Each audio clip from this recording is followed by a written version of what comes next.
ನಮಸ್ಕಾರ ಸ್ನೇಹಿತರೆ, welcome to Rohini's kitchen. ಇವತ್ತು ಬುಧವಾರ ದಿನ ಬೆಳಿಗ್ಗೆನೇ ನಾನು ಇಲ್ಲಿ ಟೊಮೊಟೊದೆಲ್ಲ ತೊಗೊಂಡಿದ್ದೀನಿ. ಏನಕ್ಕಪ್ಪ ಅಂತಂದರೆ ಮಶ್ರೂಮ್ ಬಿರಿಯಾನಿ ಮಾಡೋಣ ಅಂತ. ಮಗ ಮಶ್ರೂಮ್ ಅಮ್ಮ ಮಶ್ರೂಮ್ ಬಿರಿಯಾನಿ ಮಾಡಿಕೊಡಮ್ಮ, ತುಂಬ ದಿನ ಆಗಿದೆ ಅಂತ ಕೇಳ್ತಾ ಇದ್ದ. ಯಾಕೆಂದರೆ ರೈಸ್ ಐಟಮ್ ಅಂದರೆ ತುಂಬ ಇಷ್ಟ ಮಕ್ಕಳಿಗೆಲ್ಲ. ಹಾಗಾಗಿ ಮಶ್ರೂಮ್ ತೊಗೊಂಡು ಬಂದು ಎಲ್ಲ ಕ್ಲೀನ್ ಮಾಡ್ಕೊಳ್ತಾ ಇದ್ದೀನಿ. ಇದು ಕ್ಲೀನ್ ಮಾಡೋದು ತುಂಬ ಸಿಂಪಲ್ಲು. ನಾನು ಈಗ ತೋರಿಸ್ತಿದ್ದೀನಿ, ನಾನು ಅದೇ ಥರನೇ ಸಿಪ್ಪೆನ ಎಡ್ಕೊಂಡ್ರೆ ನೀಟಾಗಿ ರಿಮೂವ್ ಆಗುತ್ತೆ. ಅದರಲ್ಲಿ ಮೇಲಿರೋ ಒಂದು ಕೆಮಿಕಲ್ ಆಗಿರ್ಬೋದು, ತುಂಬ ಕೆಮಿಕಲ್ ಸಿಂಪಡಣೆ ಮಾಡ್ತಾರೆ ಇದಕ್ಕೆ ಬೆಳಿಲಿಕ್ಕೆ ಅಂತ. ಏಕೆಂದರೆ ನೆರಳಲ್ಲೇ ಬೆಳೆಯೋದಲ್ವ, ಹಾಗಾಗಿ ಮೇಲ್ಗಡೆ ಸಿಪ್ಪೆ ಎಲ್ಲ ತೆಗೆದಾದ್ಮೇಲೆ ನೀಟಾಗಿ ನಿಮ್ಗೆ ಯಾವ ಆಕಾರದ ಬೇಕೋ ಅದಕ್ಕೆ ಕಟ್ ಮಾಡ್ಕೊಳ್ಳಿ. ಎಷ್ಟು ದಪ್ಪ ಇರುತ್ತೋ ಅಷ್ಟು ಒಳ್ಳೆಯದು. ತುಂಬ ಸಣ್ಣ ಆದರೆ ಚೆನ್ನಾಗಿರೋದಿಲ್ಲ. ಉಗುರು ಬೆಚ್ಚಗಿರೋ ನೀರಲ್ಲಿ ಸ್ವಲ್ಪ ಉಪ್ಪನ್ನು ಹಾಕ್ಕೊಂಡು ಹಾಗೆಯೇ ಮಶ್ರೂಮ್ ಹಾಕಿ ನೋಡಿ. ಈಗ ಯಾವ ರೀತಿ ನನ್ನ ಕೈಯಲ್ಲಿ ಒಂದು ಚಾಕುನಲ್ಲಿ ಇದು ಮಾಡ್ತಾಯಿದ್ದೀನಿ. ಒಂದು ಸ್ಪೂನಲ್ಲಿ ಹಿಂಗೆ ಅಳ್ಳಾಡಿಸಿದ್ರೆ ಸಾಕು. ಸುಮಾರು 3 ರಿಂದ 4 ನಿಮಿಷ ಅದು ಬಿಸಿನೀರಲ್ಲಿ ಇರೋದಕ್ಕೆ ಬಿಡಿ, ಜಾಸ್ತಿ ಹೊತ್ತು ಇರೋದಕ್ಕೆ ಬಿಡಬೇಡಿ. ಆಮೇಲೆ ನೀಟಾಗಿ ತೆಗೆದು ಇಟ್ಕೊಂಡ್ಬಿಟ್ರೆ ಮಶ್ರೂಮ್ ಕ್ಲೀನ್ ಆಗುತ್ತೆ. ಟೊಮೊಟೊ, ಈರುಳ್ಳಿ ಎಲ್ಲ ಕಟ್ ಮಾಡ್ಕೊಳ್ತಾ ಇದ್ದೀನಿ. ರುಬ್ಲಿಕ್ಕೆ ಚಕ್ಕೆ, ಲವಂಗ, ಶುಂಠಿ, ಬೆಳ್ಳುಳ್ಳಿ, ಸ್ವಲ್ಪ ಕೊತ್ತಂಬರಿ ಸೊಪ್ಪು ಇಷ್ಟನ್ನು ಹಾಕ್ಕೊಂಡು ಪೇಸ್ಟ್ ಮಾಡ್ಕೊಳ್ತಾ ಇದ್ದೀನಿ. ಶುಂಠಿನ ಸ್ವಲ್ಪ ಕಡಿಮೆನೇ ಹಾಕ್ಕೊತಾ ಇದ್ದೀನಿ. ಜೊತೆಗೆ ಹಸಿಮೆಣಸಿನ್ಕಾಯಿ ಹಾಕಿರೋ ರುಚಿ ಚೆನ್ನಾಗಿರುತ್ತೆ. ಆಮೇಲೆ ಕುಕ್ಕರ್ ಇಟ್ಟು ಸ್ವಲ್ಪ ಎಣ್ಣೆ, ತುಪ್ಪ ಎಲ್ಲನೂ ಹಾಕ್ಕೊಂಡು ಎಣ್ಣೆ ಕಾಯೋ ತನಕ ಈ ಕಡೆ ಮಶ್ರೂಮ್ನ ಯಾವ ರೀತಿ ಸ್ಮೂತಾಗಿ ಎತ್ತಿಟ್ಕೊಳ್ತಾ ಇದ್ದೀನಿ ನೋಡಿ. ತರಕಾರಿಗಳಲ್ಲೆಲ್ಲ ತುಂಬ ಮೃದುವಾದ ತರಕಾರಿ ಅಂತಂದರೆ ಮಶ್ರೂಮ್ ಅಂತಲೇ ಹೇಳ್ಬೋದು. ಇದು ಮಾಂಸಕ್ಕೆ ಸಮಾನ ಅಂತ ಹೇಳ್ತಾರೆ. ಅದೆಷ್ಟು ಮಟ್ಟ ಸರಿನೋ ನನಗೆ ಗೊತ್ತಿಲ್ಲ. ಇಲ್ಲಿ ನಾನು ಮಶ್ರೂಮ್ಗೆ ಮಸಾಲೆ ಎಲ್ಲನೂ ಶಾಯಿ ಜೀರಾ, ಸೋಂಪು, ಆಮೇಲೆ ಸ್ಟಾರು ಎಲ್ಲನೂ ಹಾಕ್ಕೊಂಡು ಅದಾದಮೇಲೆ ಈರುಳ್ಳಿ ಹಾಕಿ ಹುರ್ಕೊಂಡಾದಮೇಲೆ ಮಶ್ರೂಮ್ನ ಹಾಕಿ ಜೊತೆಗೆ ಬಟಾಣಿನೂ ಹಾಕಿ ಹುರ್ಕೊಳ್ತಾ ಇದ್ದೀನಿ. ಮಶ್ರೂಮಲ್ಲಿರೋ ನೀರು ಬಿಟ್ಟು ಹಿಂಗೋ ತನಕ ಹುರ್ಕೊಂಡ್ರೆ ಚೆನ್ನಾಗಿರುತ್ತೆ. ಮಶ್ರೂಮಲ್ಲಿರೋ ನೀರು ಬಿಟ್ಟಾದಮೇಲೆ ಮಸಾಲಾನೇ ಹಾಕಬೇಡಿ. ನೀರು ಬಿಟ್ಟು ಆ ನೀರೆಲ್ಲ ಹಿಂಗಬೇಕು, ಅಲ್ಲಿ ತನಕನೂ ನೀವು ಹುರಿಬೇಕಾಗುತ್ತೆ. ಅಂದರೆ ಬಿಟ್ಬಿಡಿ, ಪದೇ ಪದೇ ಕೈ ಆಡಿಸೋದಕ್ಕೆ ಹೋಗಬೇಡಿ. ಒಂದು ಸಲ ಕೈ ಆಡಿಸ್ಬಿಟ್ಟು ಬಿಟ್ಬಿಟ್ರೆ ಸಾಕು. ಯಾಕೆ ತುಂಬ ಕೈ ಆಡಿಸ್ಲಿಕ್ಕೆ ಹೋದರೆ ಮಶ್ರೂಮ್ಗೆ ಕೈ ಸಿಗೋದಿಲ್ಲ, ಆ ಥರ ಆಗಿಬಿಡುತ್ತೆ. ಹಾಗೇ ಮಸಾಲೆ ಎಲ್ಲ ಹಾಕಿ ರುಬ್ಬಿರೋ ಮಸಾಲಾನ ಹಾಕಿ ಹುರ್ಕೊಂಡಾದಮೇಲೆ ಟೊಮೊಟೊ ಹಾಕೋತಾ ಇದ್ದೀನಿ. ಚಿಲ್ಲಿ ಪೌಡರ್, ಅರಿಶಿನ ಪುಡಿ ಇದನ್ನೆಲ್ಲ ಹಾಕ್ಕೊಂಡು ಚೆನ್ನಾಗಿ ಹುರ್ಕೊಂಡಾದಮೇಲೆ ಬಿಸಿ ನೀರು ಹಾಕ್ಕೊಳ್ತಾ ಇದ್ದೀನಿ. ಹಾಗೆ ನೆನೆಸಿಟ್ಟಿರೋ ಒಂದು 1/4 ಗ್ಲಾಸ್ ಅಕ್ಕಿನ ಹಾಕ್ಕೊಂಡು ಚೆನ್ನಾಗಿ ಅದು ನೋಡಿ ಈ ಅದಕ್ಕೆ ಬರೋ ತನಕ ಬೇಯಿಸ್ಕೊಳ್ತೀನಿ. ಮುಚ್ಚದಿರ ಬೇಯಿಸ್ಕೊಂಡು ಅದ ಬಂದಾದಮೇಲೆ ಒಂದು 3/4 ಭಾಗ ಬೆಂದಿರುತ್ತೆ. ಆವಾಗ ಕುಕ್ಕರ್ ಮುಚ್ಚಿ ವಿಷಲ್ ತೆಗೆದುಕೊಡ್ತು. ಒಂದು ಅಥವಾ 2 ವಿಷಲ್ ಬಂದರೆ ಸಾಕು. ಚೆನ್ನಾಗಿರೋ ಮಶ್ರೂಮ್ ಬಿರಿಯಾನಿ, ಮಶ್ರೂಮ್ ಪಲಾವ್ ಏನು ಬೇಕಾದ್ರೂ ಅನ್ಕೋಬೋದು, ರೆಡಿಯಾಗುತ್ತೆ. ಮೊಸರು ಬಜ್ಜಿ ಜೊತೆ ಮಾತ್ರ ತುಂಬ ಚೆನ್ನಾಗಿರುತ್ತೆ. ತುಂಬಾ ಬೇಗ ಆಗುತ್ತೆ. ಆದರೆ ನನಗೆ ತುಂಬ ಜಾಸ್ತಿ ಮಶ್ರೂಮ್ ಇರಬೇಕು ಅಂತ ಇಷ್ಟ. ಬಟ್ ಏನು ಮಾಡೋಕ್ಕಾಗಲ್ಲ, ಇರೋದ್ರಲ್ಲೇ ಅಡ್ಜಸ್ಟ್ ಮಾಡ್ಕೊಂಡು ಹೋಗಬೇಕು. ಅವರೆಕಾಯಿ ತೊಗೊಂಬಂದಿದೆ, ಎಲ್ಲ ಅವರೆಕಾಯಿ ಎಲ್ಲ ಬಿಡಿಸ್ಕೊಂಬಿಡೋಣ ಅಂದ್ಕೊಂಡು ಎಲ್ಲನೂ ರೆಡಿ ಮಾಡ್ಕೊಳ್ತಾ ಇದ್ದೀನಿ. ಬೆಳಗ್ಗೆ ಪಲಾವ್ ಮಾಡಿಬಿಟ್ಟು ನನ್ನ ಪಾಡು ನಾನು ಹೊರಟೆ. ಬೆಳಗ್ಗೆ ಪಲಾವೆಲ್ಲ ಆದಮೇಲೆ ಸಂಜೆ ಡ್ಯೂಟಿ ಮುಗಿಸ್ಕೊಂಬಂದು ಅಂದರೆ ಡ್ಯೂಟಿ ಎಲ್ಲ ಮುಗಿಸ್ಕೊಬರ್ಬೇಕಾದ್ರೆ ಅವರೆಕಾಯಿ, ತರಕಾರಿ, ಹಣ್ಣು, ಆಮೇಲೆ ಬೇಕಾಗಿರೋ ಸ್ವಲ್ಪ ಪದಾರ್ಥ, ಮನೆಗೆ ಬೇಕಾಗಿರೋ ಸಾಮಾನುಗಳೆಲ್ಲ ತೊಗೊಂಡು ಬಂದೆ. ಏಕೆಂದರೆ ಅವರೆಕಾಯಿ 100 ರೂಪಾಯಿ 4 kg 5 kg ಈ ಥರ ಮಾರ್ತಾಯಿದ್ರ. ಅದು ಅಲ್ಲದೆ ತುಂಬ ಚೆನ್ನಾಗಿತ್ತು. ಅವರೆಕಾಯಿ ನೋಡಿದ ತಕ್ಷಣ ಸೊನೆಯಾಗಿತ್ತು. ಅವರೆಕಾಯಿ ತೊಗೊಳ್ಳೋಣ ಅಂತ ಹೋದವಳು ಪಾಲಕ್ ತೊಗೊಂಡೆ. ಪಾಲಕ್ ಚೆನ್ನಾಗಿದ್ದಿಲ್ಲ ಅಂತ. ಆಮೇಲೆ ದಂಟು ತೊಗೊಳ್ಳೋಣ ತಾಡಿ, ಇದು ಫುಲ್ಲು ನೀರಿನ ಅಂಶ ಇರಲ್ಲ ಈ ದಂಟಲ್ಲಿ, ಸ್ವಲ್ಪ ಚೆನ್ನಾಗಿರುತ್ತೆ ದಂಟು, ಸಿಗೋದೇ ಅಪರೂಪ ಅಲ್ವ ಅಂದ್ಬಿಟ್ಟು ಆ ದಂಟನ್ನು ತೊಗೊಂಡೆ. ಕೊತ್ತಂಬರಿ ಸೊಪ್ಪು ತೊಗೊಂಡೆ, ಕರಿಬೇವು ಸೊಪ್ಪು ತೊಗೊಂಡೆ. ಎಲ್ಲ ತೊಗೊಂಡಾದ್ಮೇಲೆ ಇನ್ನೇನು ಅಂದ್ಬಿಟ್ಟು ಎಲ್ಲ ಒಂದೊಂದೇ ಅಂದ್ಬಿಟ್ಟು ಒಂದು ಬ್ಯಾಗ್ ಆಗೋಯ್ತು. ಎಲ್ಲ ತೊಗೊಂಡು ಈಗ ಎಲ್ಲನೂ ಕ್ಲೀನಾಗಿ ಎಲ್ಲನೂ ಸೋಸಿಟ್ಕೊಂಡ್ಬಿಡ್ತೀನಿ. ಬೆಳಗ್ಗೆ ಸೋಸ್ಕೊತೀನಿ ಅಂದರೆ ಬೆಳಗ್ಗೆ ಕೆಲಸ ಬೆಳಗ್ಗೆ ಆಗೋದಿಲ್ಲ. ಹಾಗಾಗಿ ಈಗಲೇ ಎಲ್ಲನೂ ನೀಟಾಗಿ ಇಟ್ಕೊಂಡ್ಬಿಟ್ರೆ ಬೇಕಾದ್ರೆ ತೊಗೊಂಡು ಕೆಲಸ ಮಾಡ್ಬೋದು. ಏನು ಒಂದು ಹೆಚ್ಚು ಕಡಿಮೆ ಒಂದು ವಾರ ಒಂದು ವಾರಕ್ಕಾಗೋ ತರಕಾರಿ ತಂದುಬಿಟ್ಟೆ.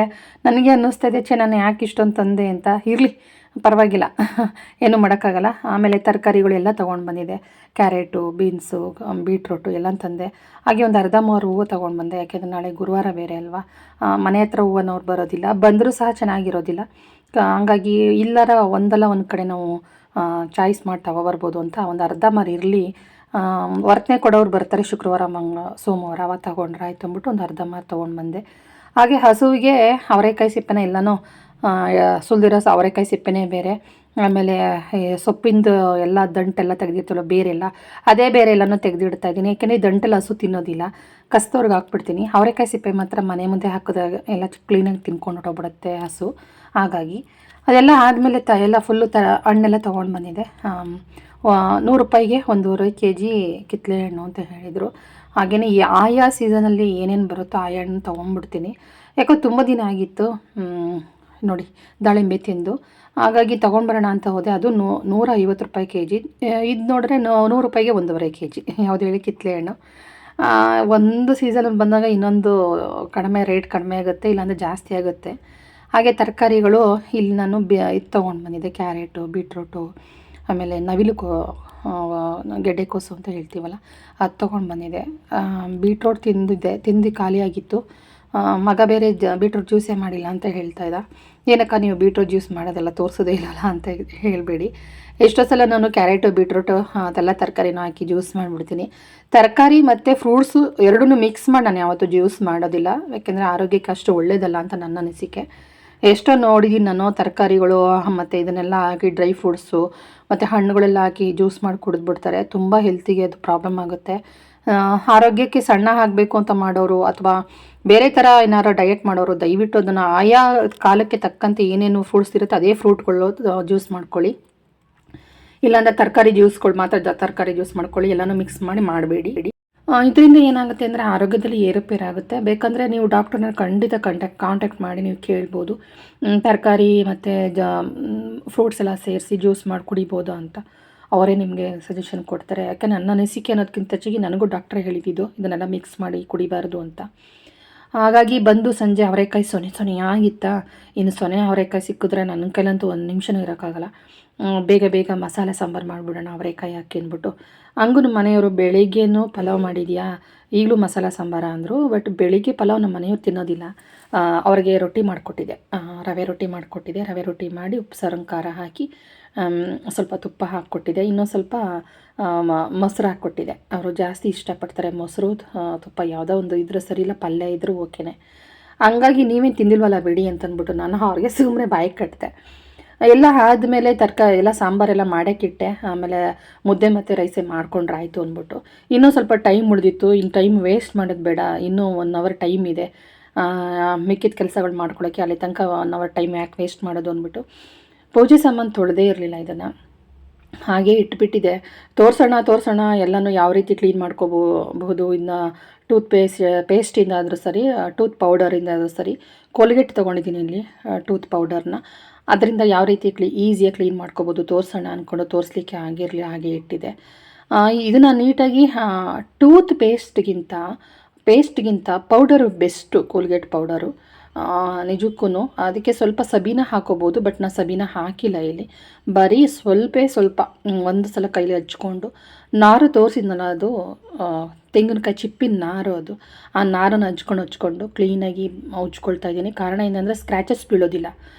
ಬೇರೆ ಸ್ಕ್ರಬ್ಬರ್ ತೊಗೊಂಡ್ಬಿಟ್ರೆ ಸ್ಕ್ರ್ಯಾಚಸ್ ಬೀಳುತ್ತೆ. ಆ ಕಾರಣಕ್ಕೆ ನೀಟಾಗಿ ಉಜ್ಜಿ ತೊಳ್ಕೊಂಬಿಡ್ತೀನಿ. ಎಷ್ಟೇ ಜಿಡ್ಡಿರಲಿ, ಎಷ್ಟೇ ಕಪ್ಪಿರಲಿ, ಅಥವಾ ಇದೆಲ್ಲ ಇರುತ್ತೆ ನೋಡಿ, ಎಣ್ಣೆ ಪಸೆ ಥರ ಗ್ರೀನ್ ಕಲರ್ ಆಗಿರುತ್ತೆ. ಈ ಎಣ್ಣೆ ದೀಪ ಉರಿತಾ ಸಾಮಾನ್ಯ ಬೆಳ್ಳಿದೇ ಆಗಲಿ ಹಿತ್ತಾಳೆದೇ ಆಗಲಿ ಒಂದು ಸೈಡಲ್ಲೆಲ್ಲ ದೀಪ ಉರಿಯೋ ಜಾಗದಲ್ಲೆಲ್ಲ ಒಂದು ರೀತಿ ಗ್ರೀನ್ ಥರ ಆಗುತ್ತೆ, ಕಪ್ ಥರ ಆಗುತ್ತೆ. ಅದು ಯಾವುದೂ ಇರೋದಿಲ್ಲ, ನೀಟಾಗಿ ಕ್ಲೀನ್ ಆಗುತ್ತೆ. ಹಾಗೆಯೇ ಇದೆಲ್ಲ ನಾನು ಚೊಂಬುನ ನನಗಿದೇ ಥರ ಬೇಕು ಅಂತಂದ್ಬಿಟ್ಟು ಆರ್ಡ್ರ್ ಕೊಟ್ಟು ಮಾಡಿಸಿರೋದು. ಅದನ್ನು ಚೀಟಿ ಕಟ್ತಾ ಇದೆ ತುಳಸಿ ಒಡವೆ ಅಂಗಡಿನಲ್ಲಿ, ಇಲ್ಲಿ MG ರೋಡಲ್ಲಿ. ಹಾಗೆಯೇ ಈಗ ತೋರಿಸ್ತಿರೋ ಕಾಮಾಕ್ಷಿ ದೀಪನ ನನಗೆ ಯಾಕೋ ತುಳಸಿನಲ್ಲಿ ಅಷ್ಟೊಂದು ನನಗೆ ಬೆಳ್ಳಿ ಚೆನ್ನಾಗಿದೆ ಅನ್ನಿಸ್ಲಿಲ್ಲ. ಹಾಗಾಗಿ ನಾನು ಇದನ್ನ ದುಡ್ಡು ಕೊಟ್ಟೆ ತಗೊಂಡಿದ್ದು. ಇದು ಸುಮಾರು 250 ಗ್ರಾಮ್ ಇದೆ.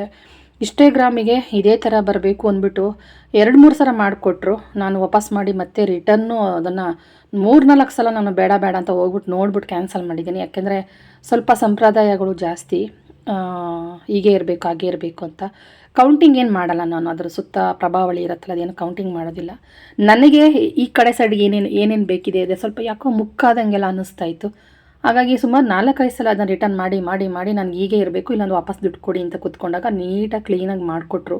ತುಂಬ ಖುಷಿ ಆಗುತ್ತೆ. ಆ ಕಡೆ ಈ ಕಡೆ ಆನೆ ಬಂದಿದೆ, ಪ್ರಭಾವಳಿನೂ ಅಷ್ಟೇ ಕರೆಕ್ಟಾಗಿ ಕೊಟ್ಟಿದ್ದಾರೆ ಅವರು, ನಾನು ಹೇಳ್ದಂಗೆ ಇಲ್ಲ.